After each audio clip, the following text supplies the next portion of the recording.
It's sometimes difficult to adapt to changes in the productivity systems that we use.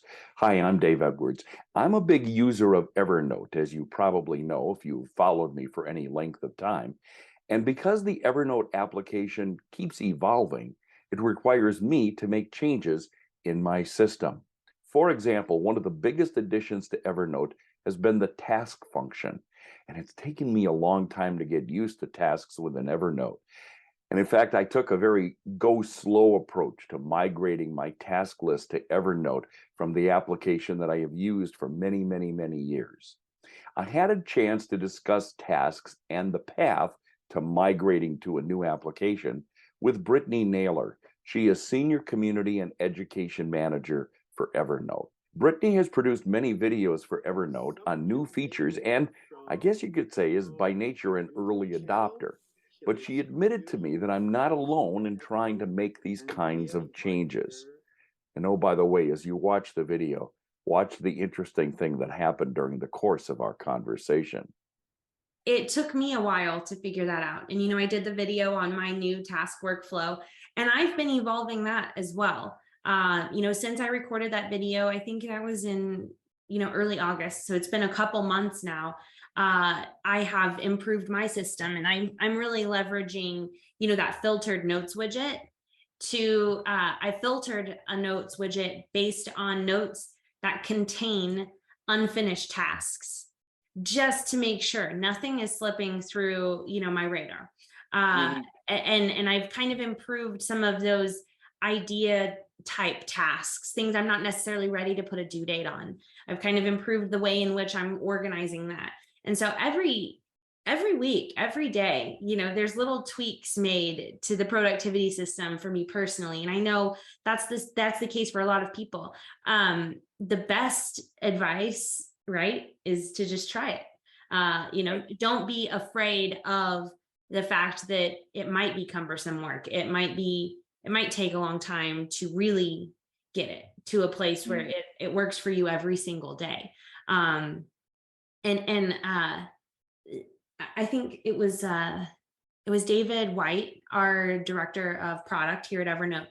He said something that has really stuck with me about reimagining your workflow. Uh, Mhm. Not being afraid to say there is a different way I could possibly be doing it and exploring it. I totally agree with that. But I would append to that there's a right time for doing that and a wrong Mhm. time for doing that. In the thick of it is probably not the right time, right? Right. And I have always looked at kind of, like the month of December as a good time to tweak my systems because, my workflow is slower. I've not, there's not as much pressure on me in December. Mhm. Um, Whereas once you hit January and February, it's like, Katie bar the door. So I've always like when I'm going to do a major shift about something, I've always kind of aimed for a downtime. I was just talking to a client the other day who we now have really we're migrating totally in Evernote for him. Wow.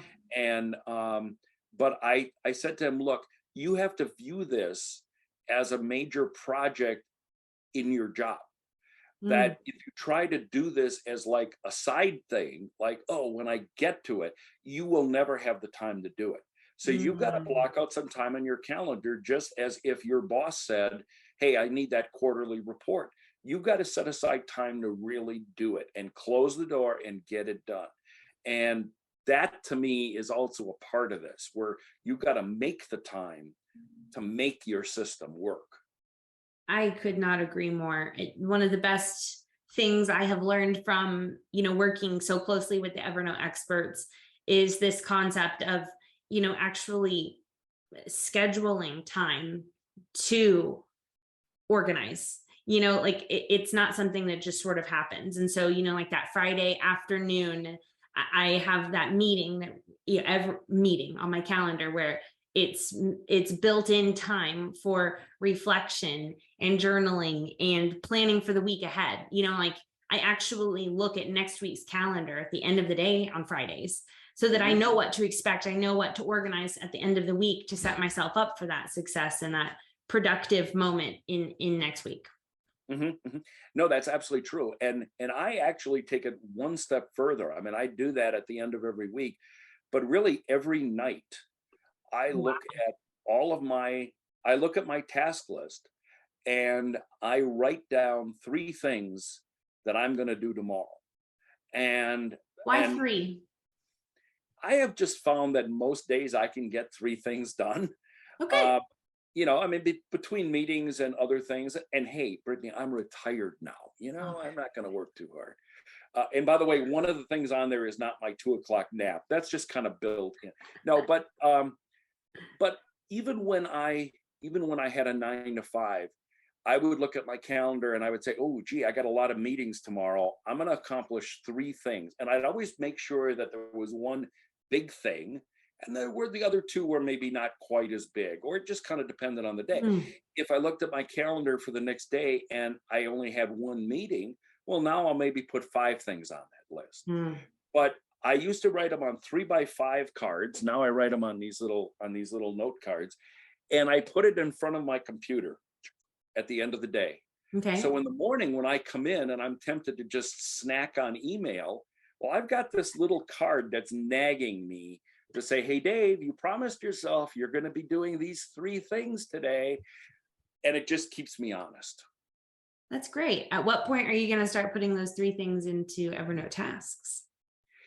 Um, you know why well, they're on my task list, so they will be Okay. an Evernote task. But you can have 10 Oh, or it's like a 15 things on your okay. task list.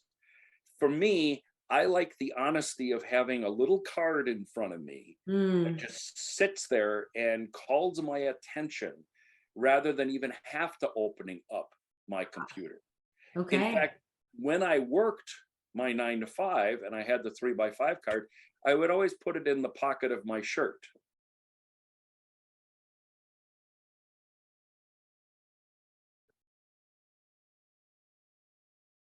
Wow, delivery? Oh man, are you lucky? I saw him Make a walk really out with the funny little dogs and I outtake on thought, that video. "Oh, you're leaving this in, right?" I'll tell you what, let me just finish making my point, and then if you want, you can go eat your Taco Bell. Please, let's. So when I worked my 9 to 5, I would always put those 3 to 5 tasks on a note card and I would put it in my shirt pocket. Hmm. And then that was always like that constant reminder. And I didn't need to open up anything else. That little note card was my little honesty card.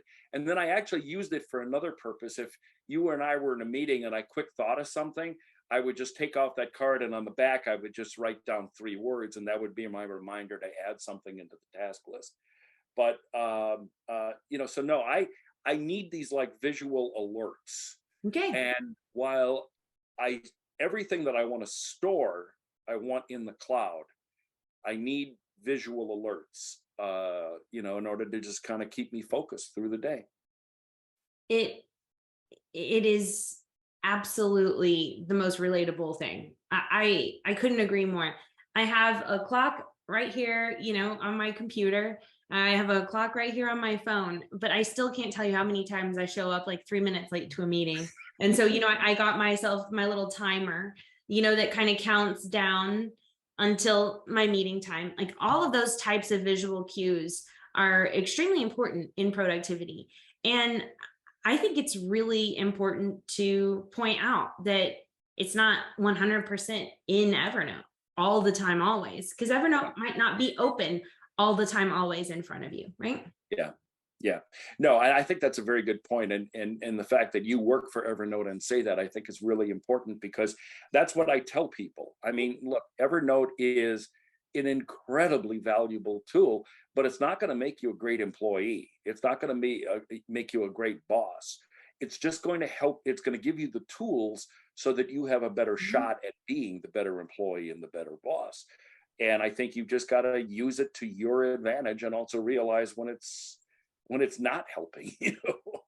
Yeah, there's a big difference Yeah. between productivity systems and tools. Yes, So while absolutely. Evernote is a productivity tool and it's a partner, it's your second brain, it's not necessarily the solution. It's not the Right. answer. And that's really important to make that Right. distinction. Yeah. Thank you so much for spending so much time with us today and going over your system and, being vulnerable about where you are in your transition with tasks right now. I think it's super relatable to many people that have very long standing productivity systems in place, and they're trying to, they're at this point where they're reimagining their workflows. So Brittany Naylor is Senior Community and Education Manager for Evernote, and I appreciate having the opportunity to talk with her today. Evernote can be tricky to set up, and as new changes and things evolve within Evernote, it makes it even more of a challenge. I work with people one on one, people just like you, who are either new to Evernote or want to use the system more efficiently. I do one on one coaching. And I also have a course, Evernote for Beginners. If you're interested in either of those, please check out my website, daveedwardsmedia.com. Click on the Evernote button, and you'll get hooked up with all of the information. I love working with people one on one. I like to see the systems people have in place. We share screens so I can show you, my client, the way I use it and offer suggestions on how you might want to use Evernote as well. So check it out, daveedwardsmedia.com. I'd love to work with you.